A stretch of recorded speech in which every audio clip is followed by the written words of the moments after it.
Finland के राष्ट्रपति से बातचीत में पुतिन ने धमकी दी सीधे। पुतिन को फिनलैंड के राष्ट्रपति ने यूक्रेन पर हमले को नेटो में जाने की वजह बताया। जवाब में पुतिन ने फिनलैंड को बड़ी गलती करने की धमकी दी। पुतिन कह रहे हैं ये बहुत बड़ी गलती होगी अगर आप नेटो जा रहे हैं, नेटो में शामिल होंगे तो क्या फिनलैंड और स्वीडन के कंधे पर बंदूक रखकर कोई और गोली चला रहा है? क्या फिनलैंड और स्वीडन का हाल वही होगा जो यूक्रेन का हुआ? क्या फिनलैंड और स्वीडन को इतनी आसानी से नेटो खुद में शामिल करेगा और क्या रूस ये सब बैठे देखता रहेगा? रूस को दबाना है, फिनलैंड और स्वीडन तो बहाना है। बड़ा ये कॉम्प्लेक्स होता जा रहा है सब कुछ। जरा समझिए, आपको समझाने की कोशिश करते हैं। फिनलैंड और स्वीडन की नेटो में एंट्री से रूस के वेस्टर्न बॉर्डर पर नेटो की सबसे बड़ी मौजूदगी हो जाएगी। फिनलैंड का 1300 किलोमीटर का बॉर्डर रूस से लगता है। यूक्रेन पर हमले के बाद नेटो ने ईस्टर्न यूरोप में अपनी फौज की मौजूदगी बढ़ाना शुरू कर दिया है। नेटो के 1 लाख से ज्यादा सैनिक इस वक्त आसपास घूम रहे हैं। नेटो के पूर्वी इलाके में फौज को बढ़ाने की शुरुआत 3 दशक पहले पोलैंड से हुई थी। पोलैंड जहां पर नेटो का सबसे बड़ा बेस माना जाता है। मॉस्को ने पोलैंड का नेटो में जाने का भी विरोध किया था, लेकिन पोलैंड है नेटो में। मॉस्को के विरोध के चलते 1993 तक रूस के टैंक पोलैंड तक मौजूद थे, उस सीमा तक मौजूद थे। 1999 में पोलैंड, हंगरी और चेक रिपब्लिक ने नेटो में जाने के प्रोटोकॉल पर साइन भी कर लिए थे। नेटो शुरू से ही रूस को नाराज करना नहीं चाहता था, लेकिन 2014 में क्रीमिया पर कब्जे के बाद नेटो ने अपने ईस्टर्न फ्लैंक की घेराबंदी शुरू कर दी।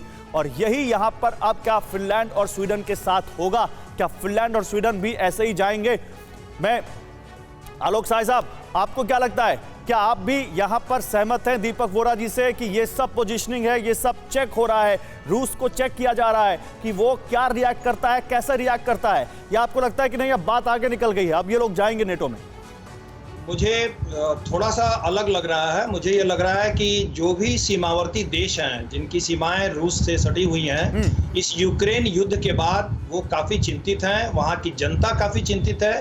खास करके वो प्रजातांत्रिक देश हैं, वो कम्युनिस्ट कंट्री नहीं है, तो वो अपने आप को वेस्टर्न एलायंस के साथ जुड़ा हुआ महसूस करते हैं, डेमोक्रेटिक वैल्यूज के साथ जुड़ा हुआ जल्दी महसूस करते हैं। और उनको जब ये डर लग रहा है कि एक साम्यवादी देश अपने सीमावर्ती देश पर इस तरह से अत्याचार कर सकता है, इस तरह का आक्रमण कर सकता है, सिर्फ इसलिए कि वो नाटो के करीब है या वेस्टर्न वैल्यूज रखता है, तो उनकी सुरक्षा भी भविष्य में खतरे में है। इसलिए यह बिल्कुल ही स्वाभाविक है कि ये सभी देश धीरे धीरे नाटो के पास जाएंगे। अब यहाँ पर डिसाइडिंग वोट, अब यहाँ पर डिसाइडिंग वोट अपने यहाँ पर डिसाइडिंग वोट अब जनरल शंकर प्रसाद के हाथ में। जनरल प्रसाद, 1-1 हो चुका है यहाँ पर, आप किस तरफ हैं? आपका क्या मानना है?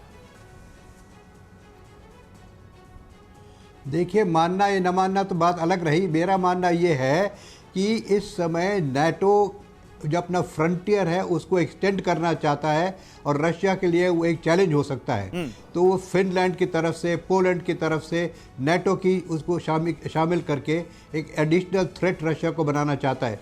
रशिया इसकी डेफिनेटली रिस्पॉन्स करेगा। मेरा मानना यह है कि रशिया इसको स्टडी करेगा। देखिए, रशिया की जो सबसे बड़ी खूबी वो ये है कि उसकी इंटेलिजेंस एजेंसी बहुत पुख्ता है। वो बिना एग्जैक्ट इंटेलिजेंस के नहीं सर, मैं आपकी बात का रिस्पेक्ट करते हुए कि रशिया इस बात को बिल्कुल बचाएगा नहीं, बिल्कुल करेगा, लेकिन क्या उस खतरे को फिनलैंड और स्वीडन उठाएंगे और उसके बावजूद वो इस खतरे के आगे जाएंगे? क्या डर के आगे जीत है का फॉर्मूला अपनाते हुए वो नेटो में जाएंगे, या आपको लगता है कि नहीं, वो बैकवर्ड जाएंगे अगर रूस ने कुछ एग्रेशन दिखाया, पुतिन ने कुछ ज्यादा एग्रेशन दिखा दिया तो? देखिए ये आपका कहना बिल्कुल ठीक है, आपके करेक्ट डायरेक्शन में इंडिकेट कर रहे हैं। हाँ। कि ये मुझे लगता है इस तरीके से बात होना मुश्किल है।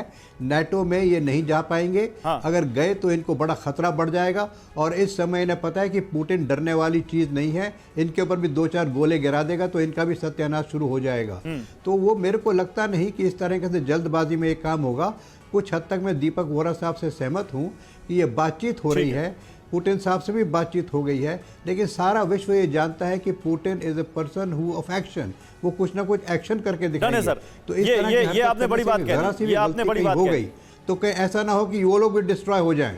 बिल्कुल, ये आपने बड़ी बात कह दी। तो वही बात मैं कह रहा हूँ कि मैं दीपक से काफी हद तक मानता हूँ। ठीक है, चलिए दीपक जी, तो यहाँ पर आप इस वक्त भारी दिख रहे हैं, लेकिन सवाल यहाँ पर यह है कि फिनलैंड और नेटो किस पर भारी हैं? उनके साथ कौन सा वो दबाव है या कौन सा उनके साथ सहयोग है जिसकी वजह से वो इतने ज्यादा आगे बढ़ते दिखाई दे रहे हैं? अड़ी सोमवार से शुक्रवार शाम 6 बजे सिर्फ TV9 भारतवर्ष पर।